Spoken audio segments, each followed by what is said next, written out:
Welcome to my channel MathStat Fusion. दोस्तों इस video में हम लोग सीखेंगे कि समबाहु त्रिभुज का क्षेत्रफल कैसे ज्ञात किया जाता है। एक समबाहु त्रिभुज की एक भुजा की लंबाई यदि 12 सेंटीमीटर है तो त्रिभुज का क्षेत्रफल ज्ञात कीजिए। इस क्वेश्चन को बनाने से पहले हम समबाहु त्रिभुज के बारे में जान लेते हैं कि समबाहु त्रिभुज क्या होता है, समबाहु त्रिभुज का क्षेत्रफल क्या होता है, समबाहु त्रिभुज का ऊंचाई क्या होता है। समबाहु त्रिभुज जिस त्रिभुज की तीनों भुजाओं समान लंबाई के हो उसे समबाहु त्रिभुज कहते हैं। यानी कि वैसा त्रिभुज जिसका तीनों भुजा बराबर लंबाई के हो, यानी तीनों भुजा की लंबाई बराबर हो तो उसे क्या बोलेंगे हम, समबाहु त्रिभुज कहते हैं। समबाहु त्रिभुज ए बी सी में यहाँ पे एक समबाहु त्रिभुज ए बी सी है जिसमें ए बी बराबर बी सी है, यानी ए बी और बी सी की लंबाई क्या है, बराबर है, और बी सी बराबर ए सी है, यानी तीनों लंबाई है जो आपस में बराबर है।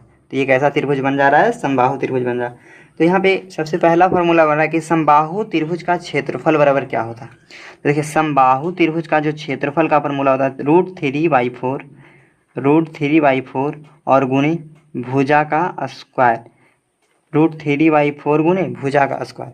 समबाहु त्रिभुज का क्षेत्रफल बराबर √3/4 गुणे भुजा का स्क्वायर। नेक्स्ट है समबाहु त्रिभुज की ऊंचाई बराबर क्या होगा। तो समबाहु त्रिभुज का ऊंचाई का फॉर्मूला होता है √3/2 गुणे भुजा। इसमें भुजा का स्क्वायर नहीं होगा, सिर्फ भुजा होगा, ठीक है। अगला समबाहु त्रिभुज का परिमाप बराबर, ठीक है। समबाहु त्रिभुज का भुजा, एक भुजा, दो भुजा और तीन भुजा, तो क्या हो गया, 3 गुने भुजा, यानी एक भुजा की लंबाई, 3 गुने एक भुजा की लंबाई। या तो इसे हम लोग ये भी बोल सकते हैं कि तीनों भुजाओं का लंबाई का योग, ठीक है। त्रिभुज का क्षेत्रफल बराबर, देखिए ये जो फॉर्मूला है बेसिकली सभी त्रिभुज में यूज होगा कि त्रिभुज का क्षेत्रफल क्या होता है। यदि किसी त्रिभुज का आधार और उसका संगत ऊंचाई दिया हुआ रहे तो त्रिभुज का क्षेत्रफल बराबर होता है 1/2 गुने आधार गुने ऊंचाई। चलिए हम लोग क्वेश्चन को बनाते हैं। एक समबाहु त्रिभुज की एक भुजा की लंबाई 12 सेंटीमीटर है तो त्रिभुज का क्षेत्रफल ज्ञात कीजिए। त्रिभुज कैसा है, समबाहु है। यदि आपको एक भुजा की लंबाई दिया हुआ है तो त्रिभुज, समबाहु त्रिभुज की सभी भुजाओं की लंबाई बराबर होती है। तो यानी यदि ये समान होता है, यानी ये 12 सेंटीमीटर है तो ये भी कितना हो जाएगा, 12 सेंटीमीटर, और ये भी कितना हो जाएगा, 12 सेंटीमीटर। तो हमें क्या दिया हुआ है, तो समबाहु त्रिभुज का भुजा दिया हुआ है।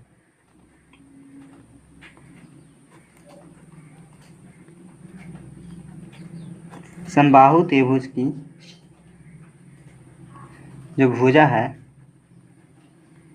जो भुजाएं कितना हो गया, तो 12 सेंटीमीटर।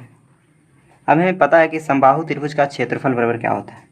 तो समबाहु त्रिभुज का जो क्षेत्रफल का फॉर्मूला होता है, समबाहु त्रिभुज का क्षेत्रफल बराबर, तो समबाहु त्रिभुज का क्षेत्रफल का फॉर्मूला √3/4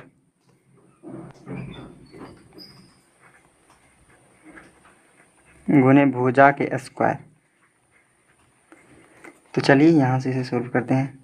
√3/4, इसका जो भुजा है कितना है, तो 12 है, तो यानी 12 के स्क्वायर। तो अब इसे सोल्व करते हैं कि √3/4 गुने 12 के स्क्वायर, यानी कि 12 गुने 12।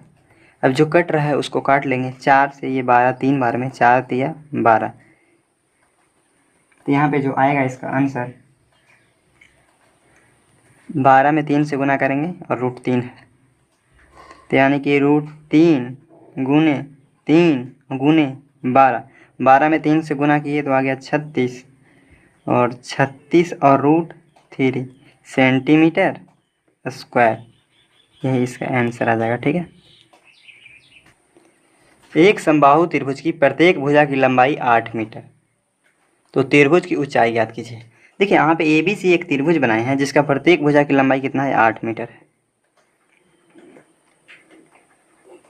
इसकी प्रत्येक भुजा की लंबाई 8 मीटर है, और यदि इसका हम लोग को ऊंचाई निकालना है तो ऊंचाई होता है यहाँ पे कोई भी शीर्ष से यदि इस पर हम एक लंब खींच देंगे तो वही इसका लिए ऊंचाई कहलाता है। तो यानी कि हमसे पूछ रहा है ए से, यहाँ पे एक नाम दे दिए डी, तो ए डी की लंबाई पूछ रहा है, यहाँ पे डी है तो ए डी कितना होगा। देखिए, एक समबाहु त्रिभुज की प्रत्येक भुजा 8 मीटर है, यानी कि जो भुजा बराबर कितना दिया हुआ है, त्रिभुज कैसा है तो समबाहु, तो भुजा बराबर कितना मीटर तो 8 मीटर। तो आपको पता है कि समबाहु त्रिभुज का ऊंचाई बराबर क्या होता है, और नहीं पता तो आपको पहले हम बताए हैं। तो समबाहु त्रिभुज की ऊंचाई, तो समबाहु त्रिभुज की ऊंचाई बराबर होता है फॉर्मूला √3/2 गुने भुजा। इसमें भुजा स्क्वायर नहीं होगा, सिर्फ भुजा, यानी कि समबाहु त्रिभुज की ऊंचाई बराबर √3/2 गुने भुजा। तब यहाँ पे √3/2 भुजा कितना है, देखिए भुजा 8 मीटर है, तो गुना 8, तो जो कट रहा है उसको काटेंगे 2 से, ये 8 4 बार में, यानी कि जो इसका आंसर आएगा 4√3, और यानी क्या चीज़ में आएगा तो मीटर में। ठीक है, यानी कि जो AD की लंबाई आ गया कितना आ गया है तो 4√3 मीटर। चलिए नेक्स्ट क्वेश्चन को बनाते हैं। क्वेश्चन में दिया कि एक समबाहु त्रिभुज की परिमिति 36 सेंटीमीटर है, तो त्रिभुज का क्षेत्रफल ज्ञात कीजिए। तो इसे हम लोग हल करते हैं। समबाहु त्रिभुज का परिमिति क्या दिया हुआ है, जो दिया हुआ है उसे पहले हम लोग लिखेंगे। समबाहु त्रिभुज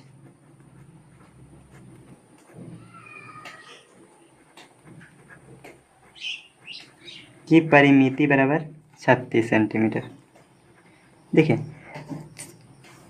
समबाहु त्रिभुज का जो परिमिति दिया हुआ है कितना दिया हुआ तो 36, तो यदि इसको भुजा को हम लोग A माने, क्या मान लेंगे A, यानी इसका सभी भुजा बराबर होगा, तो यानी समबाहु त्रिभुज का जो भुजा होगा कितना हो गया A। तो आपको पता है कि समबाहु त्रिभुज की परिमिति का फॉर्मूला होता है 3 गुने भुजा, यानी समबाहु त्रिभुज की परिमिति की जगह पे हम लिख दिए क्या 3 गुने भुजा, जो कि बराबर है किसका 36 सेंटीमीटर के, यानी 36 के। तो यहाँ से हम लोग भुजा निकाल लेंगे, तो भुजा बराबर आ गया 36/3, यानी कि यहाँ 36 3 से 12 बार में, यानी 12 या 36, जो भुजा की लंबाई आ गया कितना आ गया तो 12 सेंटीमीटर। अब यहाँ से हम लोग समबाहु त्रिभुज का क्षेत्रफल का फॉर्मूला लगाएंगे। तो समबाहु त्रिभुज का क्षेत्रफल बराबर फॉर्मूला होता है √3/4 गुने भुजा के स्क्वायर। देखिए, √3/4 गुने भुजा का स्क्वायर, √3 और बटा 4, भुजा कितना आया है तो 12 आया है, यानी 12 का स्क्वायर, तो 12 के स्क्वायर का मतलब है 12 गुने 12। ये 12 से 4 से ये 3 बार में 4 तिया 12, यानी कि जिसका जो आंसर आएगा कितना आ गया तो 12 तिया 36√3 सेंटीमीटर स्क्वायर। ठीक है, यदि आप चाहते हैं कि इसे भी हम लोग गुना करके लिखें, तो आपको पता है कि √3 का वर्गमूल कितना होता है, तो √3 का वर्गमूल होता है 1 पॉइंट, यानी 36 गुने 1.732। ये दोनों को गुना कर लेंगे और जो गुणनफल आएगा वही हमारा पॉइंट में आंसर आ जाएगा। यदि इसे हम लोग गुना करेंगे तो आ जाएगा 62.352 सेंटीमीटर स्क्वायर। ठीक है, एक समबाहु त्रिभुज की प्रत्येक भुजा की लंबाई 10 सेंटीमीटर है, त्रिभुज का क्षेत्रफल ज्ञात कीजिए। यहाँ पे हम फिगर बना दें कि ABC एक त्रिभुज है जिसका प्रत्येक भुजा 10 सेंटीमीटर है। तो इस क्वेश्चन को आपको बनाना है और इसका आंसर आपको कमेंट करना है। ठीक है, यदि वीडियो अच्छा लगा है तो वीडियो को लाइक कीजिए, चैनल को सब्सक्राइब कीजिए। Thanks for watching.